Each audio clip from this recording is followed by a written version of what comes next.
my name is Kenji. I'm going to talk about Peter Pan in Scarlet.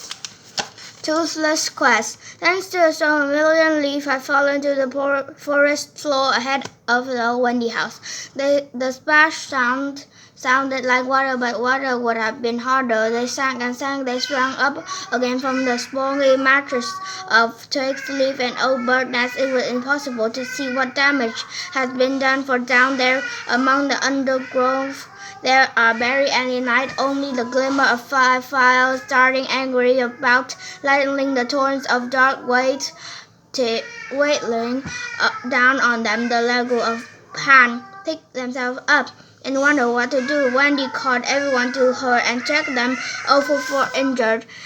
There were only a few scratches and brushes and torn clothes to shot. Then she stumbled over Peter.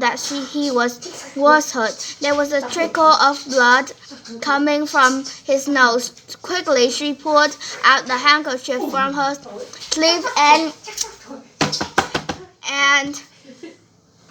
sleeve and tried to staunch the flow, but he jerked his head away and glowered. "Don't touch me, I mustn't be touched." That was when she realized he was sucking hugely. "Now see what you've done, all of you. I said you were too big. Now look, you smashed my house. I wish you had never come."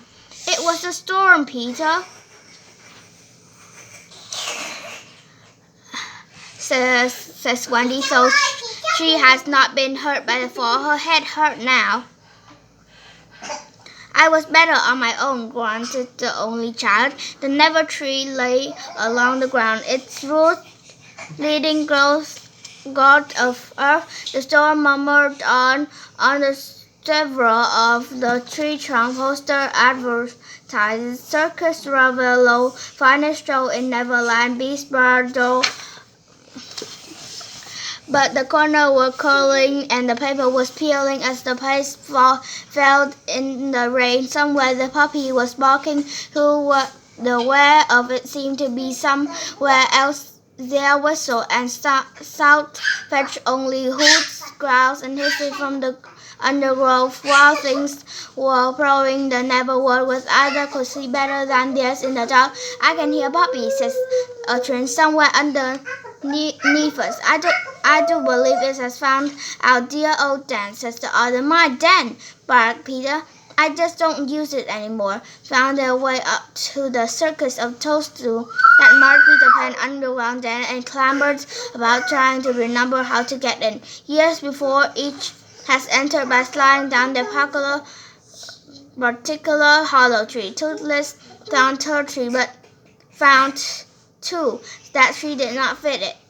She has become a slightly different shape since the faraway day of before. The other twisted and turned around her. Oh, mind the frog, this way and that. Oh, my place, trying to post her down the church. Oh, my mustache. Toothless, you haven't got a mustache. Down below, the puppy barking grew frantic. Something has taken up home in the underground chamber. A badger, a python, a giant truffle, whatever it was.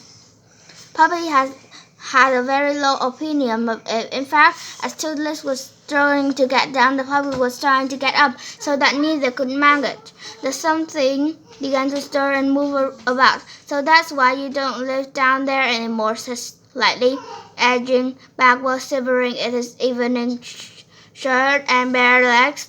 "Don't care to," Peter retorted. Could kill if I wanted, but I like living in the treetops until you all came along and broke my house." Peter cast a guilty gloom over everyone. They suffered defeat and picked at the circus poster on the trees, tried to warm their palms round Firefly, and glanced toward Wendy for help. "Soon can we go to the circus?" says John. "Oh, can we, Peter? Can we?" begged the twins. "We be out of the rain. And there might be clowns." "I hate clowns," says Peter. "You can't see what they are thinking." Around them, the trees could be heard clenching their roots in the ground, cracking their knuckles. It was impossible to tell what the trees were thinking either. "As soon as it lights," says Wendy, "we shall build a new home." and everyone felt instantly brighter except for the one and only child.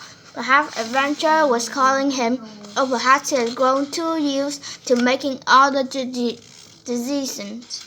No, we shan't, he says, tossing Wendy's blood-stained handkerchief aside. Why stay home? We shall all go on a quest. He said it as if no one in the whole history of the world had ever spoken the word before or had such a wonderful idea. Oh, a quest, yes, says Toodle's entrance. What a cracking idea. I can't help it. I'm just so marvelous clever, Peter explained. Anyway, the quester who brings Princess Toodles the heart of dragons wins her hand, and a happy never after. Dragon, says Toodles, started and scratched her top lips. Wendy looked sternly at Peter, thinking there has already been enough danger for one night. But it's raining, said the twins. Then we shall get wet, said Peter, and muddy, cried Curly, and mucky. That clinched it.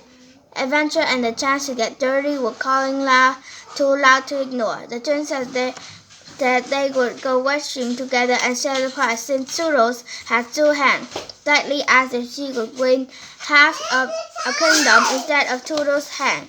Curly started to say that he couldn't win Toodles' hand because he was already married, but broke off for that clearly nonsense that he could not imagine what had put such an idea into his head, and that Flyfire says that he was too hungry to go questing anywhere and began searching for conkles to eat.